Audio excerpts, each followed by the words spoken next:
What's up, everyone? My name is Ethan. This is Courtside TV. If you're new, don't forget to subscribe, and let's get into it. So today I wanted to talk about the LA Clippers, and this video might seem a little bit out of place, sandwiched in between all of this, end of season content with talking about like teams and where they might end up in the standings and what the final week of the season has in store.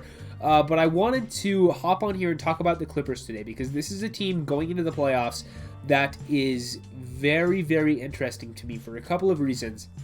And a couple of those are based on a specific result tonight, which we'll get to.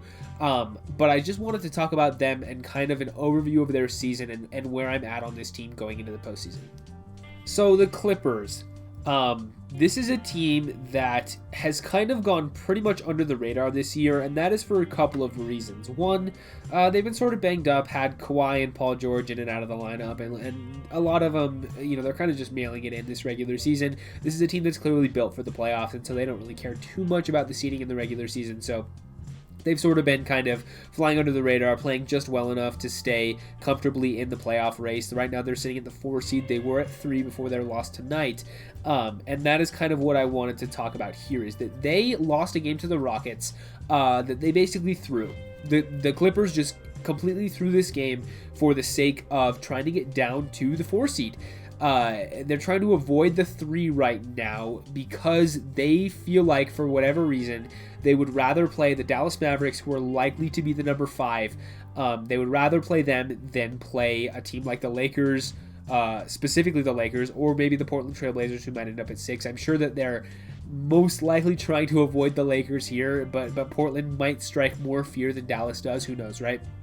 But the Clippers are a team that is really trying to clearly avoid the Lakers in the first round by throwing this game against the Rockets. They have another game against OKC tomorrow, but they don't need to lose that one in order to stay down there. They just have to hope that Denver wins, but if Denver loses, then they will slip back down, and so the Clippers will have to try to lose against OKC. So that's another interesting scenario there. But they're desperately trying to get down to this 4 seed by throwing this game against the Rockets, and that says a little bit to me about where this team is at going into the postseason. So now the good news for the Clippers is that they will not have to play the Lakers regardless because of tonight's outcome, because of the virtue of the Nuggets and the Blazers playing each other in the last day of the year. I won't go into all the specifics, but I did see this on Twitter, and I confirmed this myself, is that the Lakers and the Clippers cannot meet in the first round regardless of how the standings shake out. Effectively meaning if the Clippers are 3, then the Lakers will not be number 6, and if the Clippers are 4, then obviously the Lakers still can't be number 5. So if the Clippers are 3, then the Lakers will not be number 6, they will be 7 because of the fact that the Nuggets and the Blazers play each other in the last game of the year. Lots of complicated stuff there, but the matchup cannot happen basically. So they've done their job here, and now they're either going to play Dallas or Portland basically is what it's going to come down to. So they're positioning themselves, and it makes sense to want to avoid the Lakers here. And going into the playoffs, this team is healthy. They have pretty much everybody in the lineup. Serge Ibaka just came back. I believe tonight was his first game back. He didn't play too much, but he's working his way back from back problems he had and he's dealt with for the past little while. And Paul George is healthy. Kawhi Leonard's healthy. Rondo's in there. I believe Patrick Beverley is back from his hand as well, and he's sort of been dealing with other ticky-tack stuff. But they've got pretty much their whole team back in uniform here. And going into the playoffs, this team has been playing with some momentum. They've had a little bit of a rougher stretch recently. They were playing super, super well after the All-Star break and then cooled off a little bit. They had a 3-game losing streak a couple weeks ago against the Pelicans, Suns, and Nuggets, which, is a little bit understandable. The Pelicans' loss is not great, but it's fine. And then the Suns and Nuggets are two of the best teams in the conference, so you can excuse it. And they've, mostly taken care of business outside of that. So this is a good team, and we've known they're good all year, but just how good is this team going to be heading into the postseason? Because as we know, they had a really big collapse last year against the Nuggets, blew that 3-1 lead, and really were disappointing because a lot of people, including myself, will know that they were my title favorite. They were the title favorite last season. A lot of people had picked them to win, and I had picked them to win. And so it just became a thing where this team became so disappointing for so many people, and because of that, they were kind of written off this year just because it's like, well, they didn't really get any better. It's mostly the same team from last season, and last season they were super disappointing, so they're probably not going to win the title this year. But I've seen some people mention this, and I'm not necessarily saying that I think this way, and I actually don't think this way. I know for a fact I don't. But there is an argument to be made for the Clippers in the Western Conference, because if you look at all these playoff teams, specifically the ones above them in the standings, but really any of them that you might consider contenders, you could look at the Jazz and the Suns and say, well, you know, neither of them are super proven in the playoffs. They don't have a superstar on their team. Their offense isn't amazing. Their defense isn't amazing. Whatever. People can poke holes in the Jazz and the Suns. Whatever. Both of them have proven to be a good team over the course of the regular season, but you can maybe call into question how well they're performing in the playoffs, and I think that's fair concerns to raise, right? So you can say, well, the Jazz and the Suns probably are the two best teams in the conference. Oh, the Nuggets are number 3, but they're without Jamal Murray now, so they probably can't win the title without their second best player. The Clippers are sitting at 4. You go down to 5, you're like, okay, the Mavericks, well, they kind of suck on defense, and they're still not super experienced. Luka's still a very young player, and Porzingis has been injured, so who knows? The Blazers' defense is also horrible, and, you know, Dame Lillard is awesome, but the rest of the team is kind of meh. Their bench really sucks.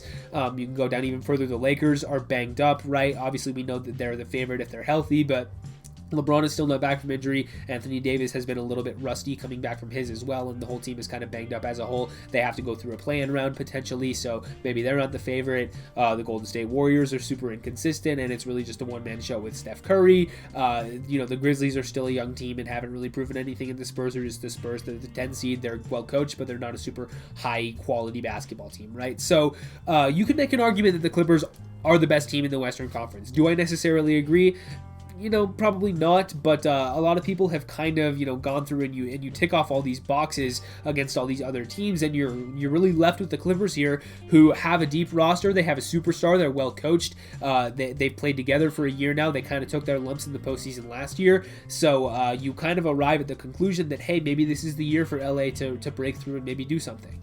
So I don't know, maybe this roster just kind of needed a year to come together and, you know, really find a way to gel, beef up at the trade deadline a little bit, adding Rajon Rondo and, you know, adding Serge Ibaka this past free agency, and kind of working around the margins and filling out this roster here, because I thought they were a deep team last year, but I think you can make a real argument that this team has gained depth this season, just adding more, you know, playoff ready players, veteran contributors, guys who can come off the bench and fill it up for you, you know, guys like Boogie Cousins, and like I mentioned with Rondo and Ibaka and all those guys, and, you know, a guy like Terrence Mann stepping into the rotation a little bit more.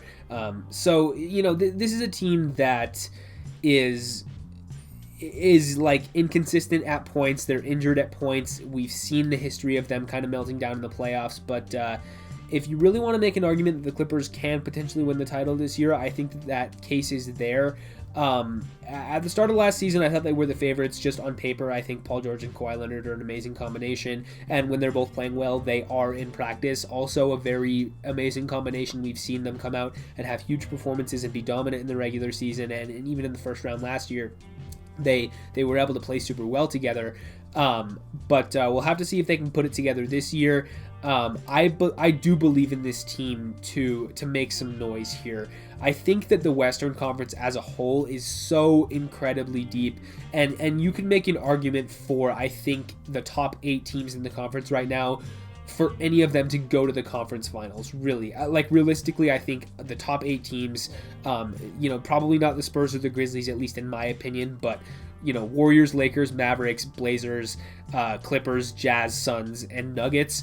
Any of those teams, just because of the way the bracket looks right now, things feel so wide open in the West that really any of those teams could make it at least to the conference finals and potentially win the conference, go to the NBA finals, and maybe pull off an upset. I really think the conference is that deep. There's just so many good players, so many good teams, and the Clippers are right in there with the pack with everybody else. And they have just enough upside that I think that they are a legitimate threat to win the title this year. I really do think that they're probably in the top, you know, 5 or 6 in terms of contenders this season, and I would not be surprised at all to see them pull it off. But yeah, that's all I have on the Clippers and their hopes for the NBA title. Like I said at the top of the video, if you're new, don't forget to subscribe, leave a like, ring the bell if you want to. Leave a comment letting me know what you guys think about the Clippers. Can they win the NBA title? Would love to hear your thoughts down below. But yeah, with all that said, I will see you guys in the next one.